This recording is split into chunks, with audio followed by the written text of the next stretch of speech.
and a very warm welcome to all of you. I'm Meha Bhardwaj-Alter and this is Game On. This is where you get the latest from the world of sports. Now, ever since the Indian squad for the Champions Trophy was announced, there have been questions that people have been wondering about. What went behind these decisions?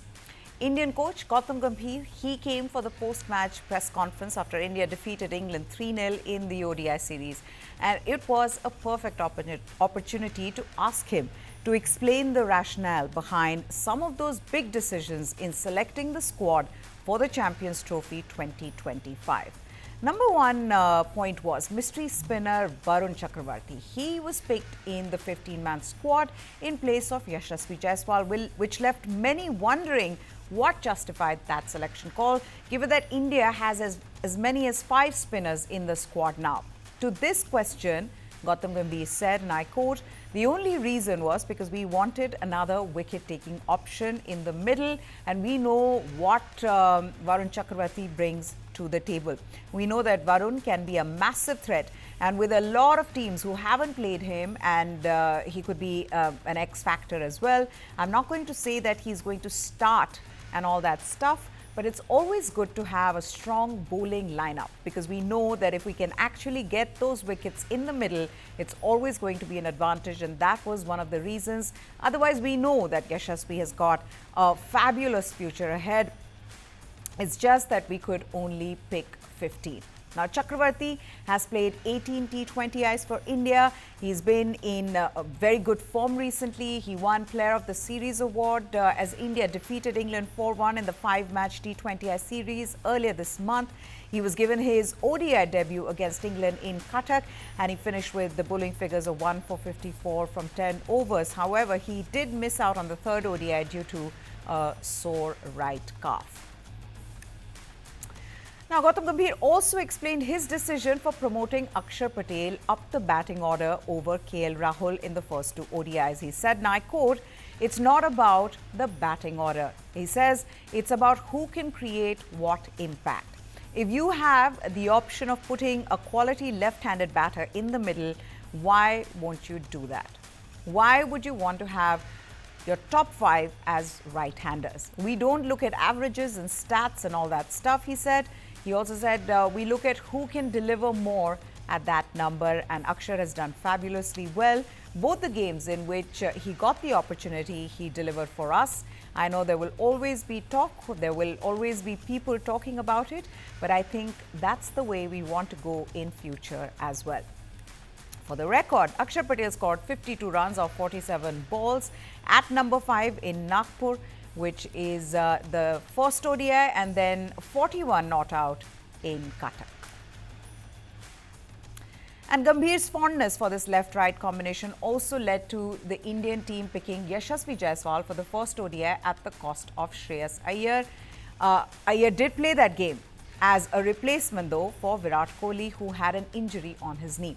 He was asked about the possibility of Shreyas Iyer being benched in the series opener if Kohli was fit, and this is what he said. On Shreyas Iyer, he wasn't supposed to be benched throughout the series. We wanted to give Yasasvi a go in the first game and see what he could bring to the table because he was in really good form in Australia. So we wanted to see what kind of innings he can play.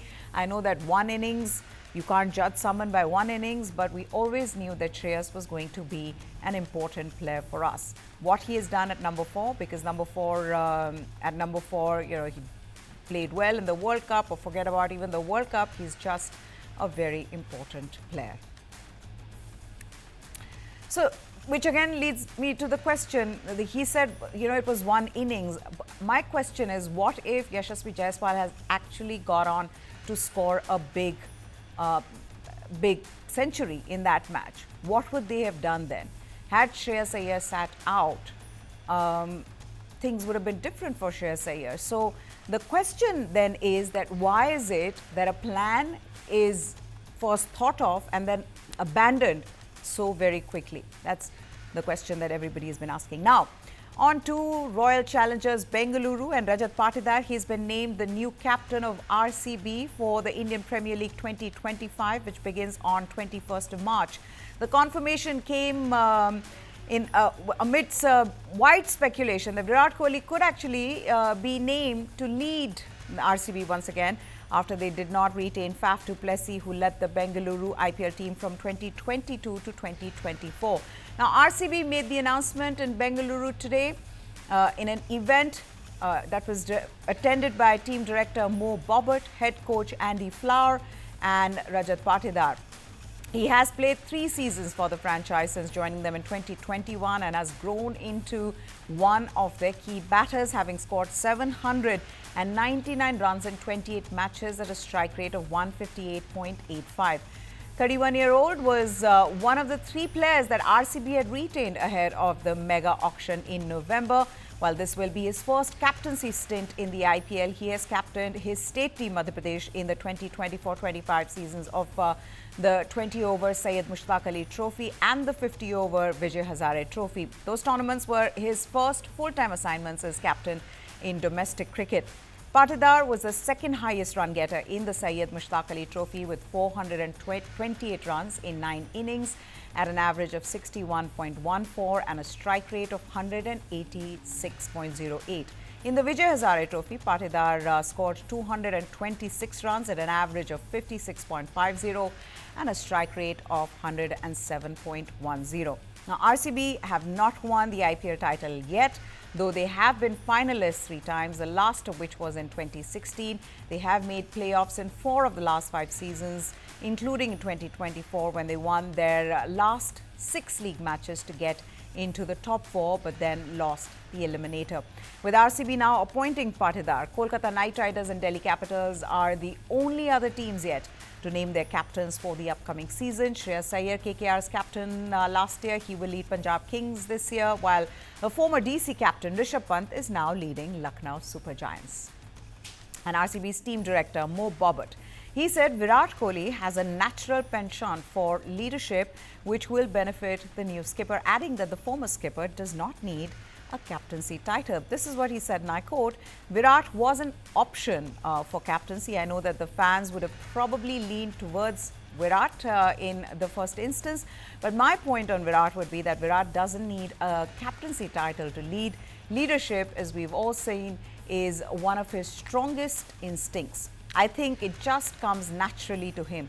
He leads regardless." But we've seen a lot of love for Rajat too. He leads as an example.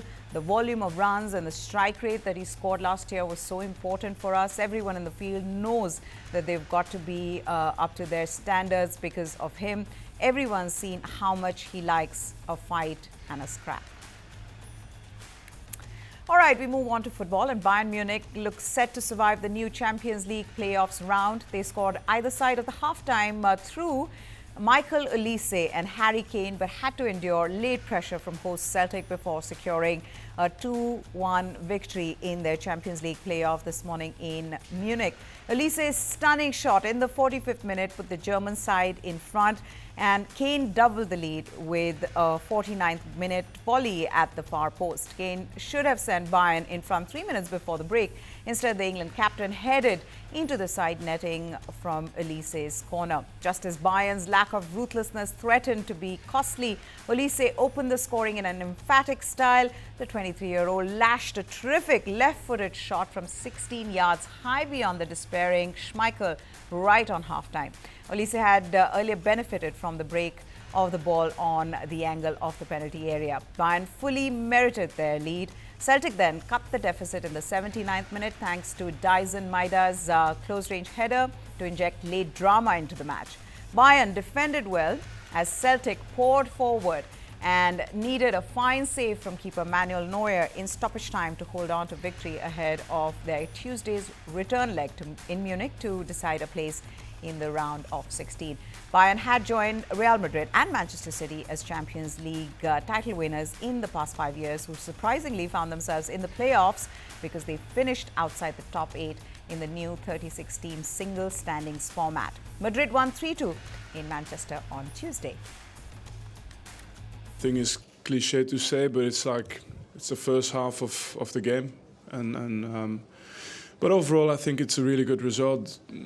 I don't think the fans have seen many losses at this place, especially in Europe, and So we know we can appreciate the importance of the game. We can appreciate the importance of the victory. And look, we're at home now, so we're also pretty decent at home as well. So we'll look to play on that as well. But we obviously have this all-important game as well on Saturday. So we'll switch the focus until then. You know, in the end, sometimes you have to defend, and it doesn't come. It's not a problem. I think we did it, and obviously you can see the goal on set piece, just like we scored a goal on set piece today. So that always influences a little bit, but I think in general we did enough to deserve the win and to put ourselves in a decent position after the first half of this game. First of all, he's improved a lot since I played against him. He was already a top striker, but he's improved a lot, and then obviously I get to see firsthand the reason why he's improved. He's he's working as a youth player who's still trying to make it in the game. And if you combine it with his talent and his skill, it's no surprise that he's doing so well. He's got something special, of course, in front of goal, but he is quite relentless with it. It's not one of those things where he takes off his flip-flops and then he turns up for the game. It's not something like this. I've seen players like this, by the way, but in his case, it's hard work. Once we started to have more aggression in the game, then of course we were much better. So yeah, to get the goal and push like we did in that last 20-25 minutes was pleasing, and we've got one more shot now. Next week to try and claw it back. I think for a lot of our players it's first time at this level, so this season has been about getting the confidence, and like I say, that last 25 minutes they'll feel much better about themselves going into next week. It was always going to be a big challenge for us. We're always going to be the underdog in this tie. You see their level, you see their quality, and but for us, we hung in there this evening against a really, really top side, and we gave them problems. So we'll take confidence from that. We now go over next week. We'll play in a great stadium, great pitch. From the last 25 minutes, we can show we can play. We just have that aggressive mindset in the game. We'll have to defend well, and we're still right in the tie. There's only a 1-goal difference. So yeah, it's a big challenge. We know that, but it's still a possibility. The Merseyside Derby finale at Goodison Park featured a chaotic finish and a last gasp goal. The perfect punctuation mark to a drag-him-out battle that lasted Goodison between bitter rivals Liverpool and Everton after 131 years. Everton captain James Tarkowski, he equalised deep into stoppage time to earn them a 2-2 Premier League draw against Liverpool. But it felt like a victory to Everton boss David Moyes and the Toffees faithful, who serenaded their squad long after the final whistle. Everton's Beto, he scored the game's opener in the 11th minute before Mohamed Salah first stepped up and set up Alexis McAllister's goal in the 16th, and then scored his own in the 73rd as the league leaders looked poised for victory.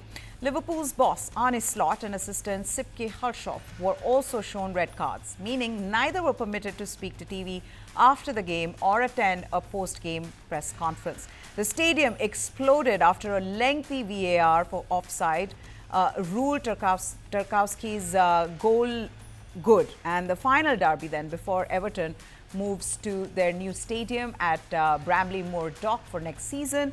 It was supposed to be played in December, but was postponed due to Storm Dara.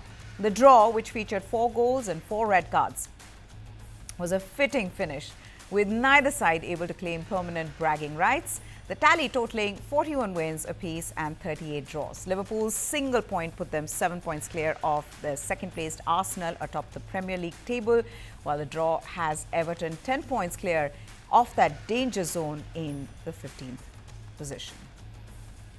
Premier League leaders Arsenal face the threat of losing forward Kai Havertz, who could miss the rest of the season after tearing his hamstring in training. Obviously, a big blow that could leave the club's attack threadbare following a number of injuries. The Athletic has said that Havertz will be assessed after sustaining that injury during the warm weather training camp in Dubai, while it's unclear if the German forward requires surgery.